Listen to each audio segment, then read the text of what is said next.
Welcome to SSC made easy. Staff selection commission की तरफ से आप सभी के लिए एक बहुत ही अच्छी न्यूज़ है और ख़ास करके एसएससी सीजीएल 2023 के कट ऑफ पर जो लोग हैं जिनको लग रहा था कि मेंस की कट ऑफ काफ़ी ज़्यादा हाई जाएगी, इस बार वैकेंसीज कम है तो हमारा सिलेक्शन होगा या नहीं होगा, हम मेंस की तैयारी करें या ना करें।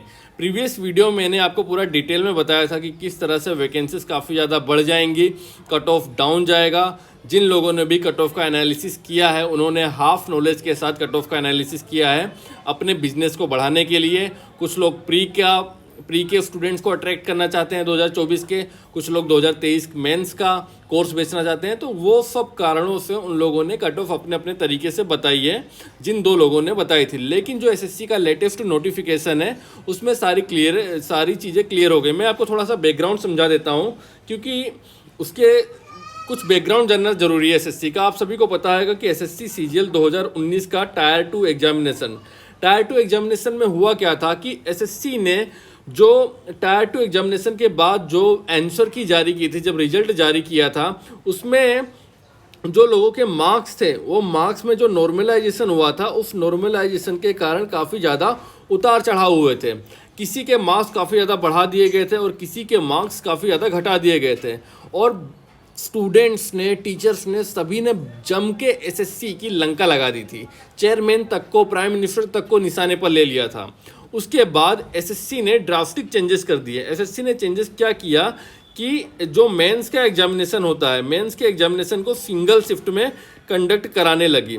सीजीएल 2022, 2020, 2021 यहाँ से क्या हो गया, सिंगल शिफ्ट में एग्जामिनेशन को कंडक्ट कराने लगी, जिससे कि कट ऑफ में वेरिएशन ना हो। मतलब एक सिंगल शिफ्ट में एग्जामिनेशन कंडक्ट की जाएगी तो मेंस के पेपर में कोई भी वेरिएशन नहीं होगा, लोगों को एक उनकी मेहनत का अच्छा फल परिणाम मिलेगा। लेकिन जब बात आई 2022 की, सीजीएल 2022 में, तो एसएससी ने क्या किया, सिंगल शिफ्ट में एग्जामिनेशन को कंडक्ट कराने की जगह उसने मल्टीपल शिफ्ट में एग्जामिनेशन को कंडक्ट कराया और 3 शिफ्ट में 3 दिन एग्जामिनेशन कंडक्ट कराएगी सीजीएल 2022 मेंस की। ये कारण क्यों, यहाँ पर एसएससी की मजबूरी थी। एसएससी की कौन सी मजबूरी थी कि यहाँ पर 37,000 वैकेंसी थी, 37,000 प्लस वैकेंसीज थी, जिसके कारण सिंगल शिफ्ट में इतने सारे कैंडिडेट्स का एग्जामिनेशन कंडक्ट नहीं कराया जा सकता था। इसलिए उन्होंने 3 शिफ्ट में एग्जामिनेशन को कंडक्ट कराया। ठीक है, वैकेंसी ज़्यादा थी इसलिए 3 शिफ्ट में एग्जामिनेशन को कंडक्ट कराया। अब अभी कुछ ही देर पहले एसएससी का लेटेस्ट नोटिफिकेशन आया है जिसमें एसएससी ने सीजीएल 2023 की मेंस की एग्जामिनेशन डेट को डिक्लेयर किया है और एग्जामिनेशन 3 दिन में कंडक्ट कराई जाएगी, 25 जुलाई, 26 जुलाई और 25 अक्टूबर, 26 अक्टूबर, 27 अक्टूबर को एग्जामिनेशन कंडक्ट कराई जाएगी। जैसा कि अभी तक कहा गया है कि एसएससी सीजीएल 2023 में मात्र और मात्र 7,500 वैकेंसीज है, 7,500 वैकेंसीज है। अगर 7,500 वैकेंसीज हैं और सीजीएल 2020 में और 2021 में भी इतने के आसपास ही वैकेंसीज थी, उस समय एसएससी ने सिंगल शिफ्ट में एग्जामिनेशन को कंडक्ट करा लिया था। अगर मात्र सीजीएल 2023 में 7,500 ही वैकेंसीज हैं तो एसएससी इस बार भी सिंगल शिफ्ट में एग्जामिनेशन को कंडक्ट करा सकती है।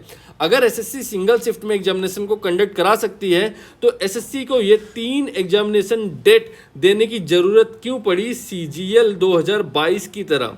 सीजीएल 2022 में 3 दिन में एग्जामिनेशन कंडक्ट कराया गया था मेंस का। उसका कारण ये था कि वैकेंसीज बहुत ज़्यादा थी, उसके प्रमाण में कैंडिडेट भी बहुत ज़्यादा थे, तो लोगों को बैठाएंगे कहाँ। अगर सीजीएल 2023 में मात्र इतनी वैकेंसी है तो 3 दिन में एसएससी एग्जामिनेशन कंडक्ट क्यों करा रही है। मेंस में फिर वेरिएशन होगा, फिर लोगों के मार्क्स कम ज़्यादा होंगे, फिर बवाल हो गया। एसएससी ये नहीं चाहती, इलेक्शन ईयर भी है तो एसएससी खास करके ये नहीं चाहती। इसका मतलब साफ है, अगर आपके अंदर कॉमन सेंस है आप समझ सकते हैं। जिस तरह से कई सारे आरटीआई रिप्लाई मैंने आपको यहाँ पे दिखाए थे कि अलग अलग डिपार्टमेंट में कितनी सारी वैकेंसीज इंक्रीज की गई हैं जिसको ऐड नहीं किया गया है। साफ यहाँ पर मतलब है कि एसएससी ने यहाँ पर सीजीएल 2023 की वैकेंसीज को इंक्रीज कर दिया है, सीजीएल 2023 की वैकेंसीज को इंक्रीज कर दिया है और इसीलिए 3 दिन में एग्जामिनेशन कंडक्ट कराई जा रही है और वैकेंसी बढ़ी है तो उसका मतलब साफ है कि कट ऑफ काफ़ी ज़्यादा डाउन जाएगी। तो जिन लोगों ने भी जो कट ऑफ बताई है कि 150 पार कर जाएगी, उनकी बातों पर विश्वास करके अपनी ज़िंदगी और अपनी पढ़ाई और फालतू में मेंटल टॉर्चर मत होइए, सिर्फ पढ़ाई पर ध्यान दीजिए। जय हिंद।